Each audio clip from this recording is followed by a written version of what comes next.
Where'd you get that? Purple Shimmers.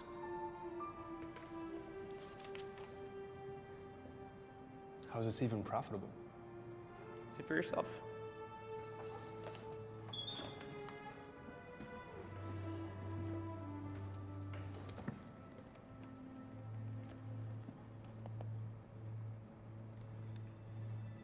People are buying these?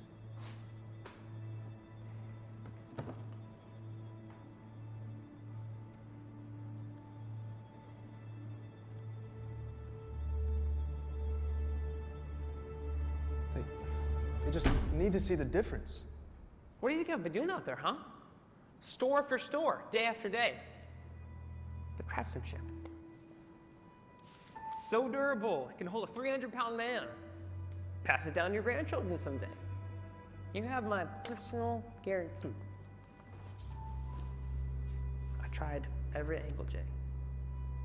I know, Rich, I know.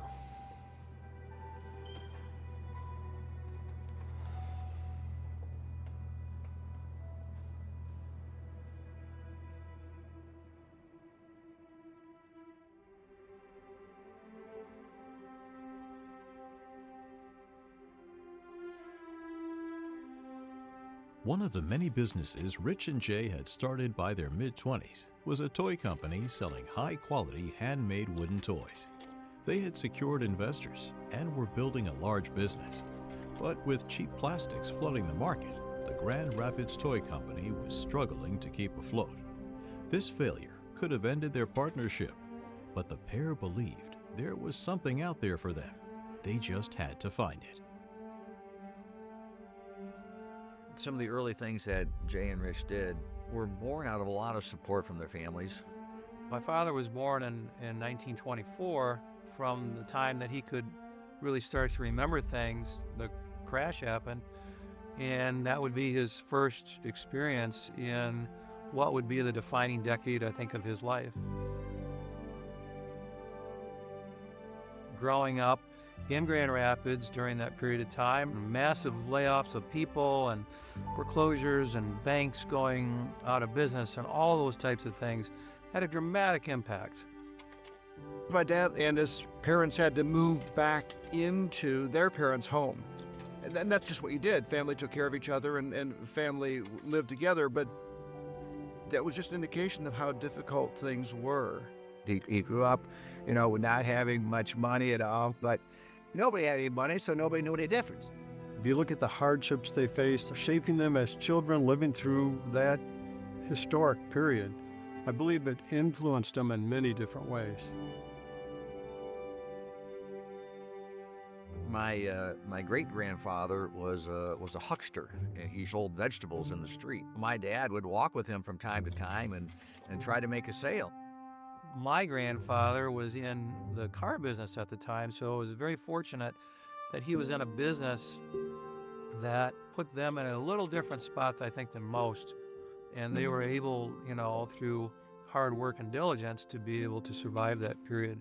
This idea of having a business of your own, Jay's dad had that. He was in the car business, and my grandfather didn't. He worked for a company, and I think my grandfather saw that and said, well, that's the sort of thing, get into business for yourself. Those were a lot of the things that seemed to be very, very significant in shaping their history.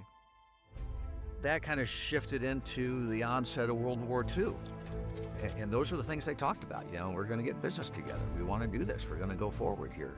During the war, my father and Rich would keep in contact. And there was a comment that my dad made to Rich while he was writing this letter. And he says, Rich, I just want you to remember, this war is not our zenith. We're destined for great things. I don't know what those are, but when this war is done, then we get to do our thing. And so that sets the stage for them when they do get out of the war of starting a business. I don't think they knew exactly what they wanted to do. They sure weren't going to wait around for it to be dropped in their laps or for somebody to hand it to them. They were not ones to step back and go, well, just hang around and wait for a while, They were the ones to say, well, what are you going to do? They were action-oriented. There's always, let's figure it out. We don't know how to do this, but let's do it anyways, we'll figure it out. You know, that's just, that was their personality. They had all these little ventures. They had paper routes, selling ice cream, charging kids a few cents for rides to school. And then they just kept going. They got into stuff they knew nothing about. They were trying to find the things that were gonna stick. They thought at the time that the toy business would be a good business. They had a high quality product. It was something that everybody could buy, but the marketplace just wasn't interested in that at that point in time. And so it turned out to be a flop. But it wasn't something, oh, we failed at this, we're total failures. Absolutely not. What'd they do? Let's go try something else, see what that is. If people weren't buying something, then it's time to move on and change course. Jay and Rich bought a plane without even seeing it while they were still serving in the war. And then they started a flight school without really even knowing how to fly. One of the pitches for the flight school was, if you can drive a car, you can fly a plane. That sure sounds like my dad. Their idea was, let's help people find a new perspective and a new possibility for their future. They didn't wait for it to happen, they made it happen. They hired the instructors that were needed. They found the local airport here in Grand Rapids that was going to be built. It wasn't built yet.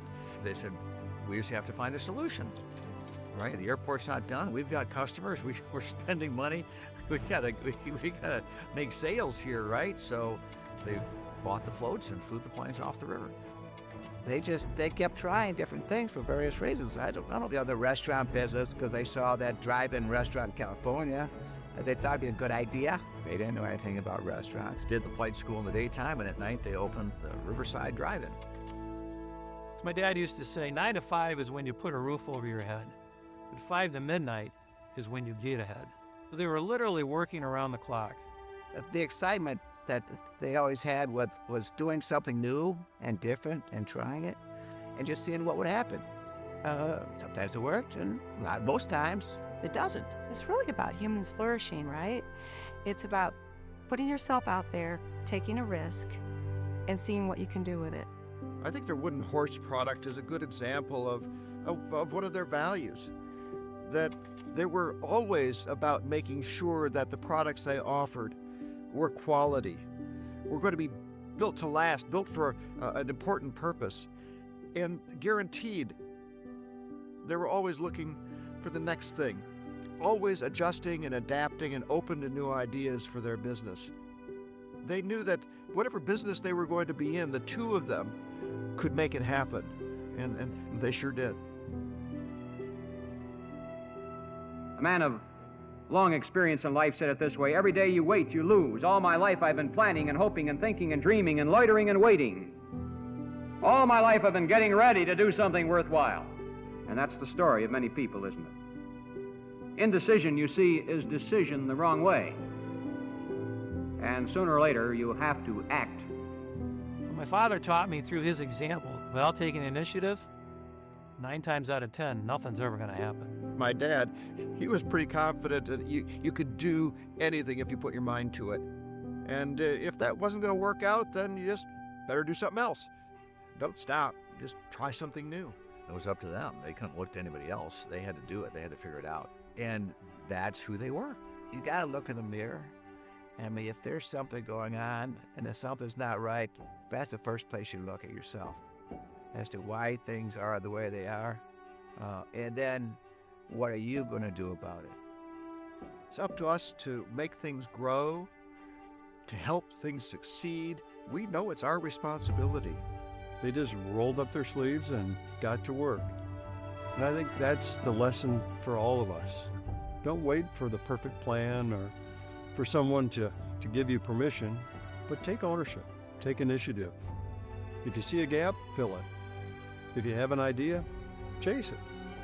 It's your life, it's your move. They taught us that responsibility isn't a burden, it's truly an opportunity. And when you really own that, there's no limit to what you can do.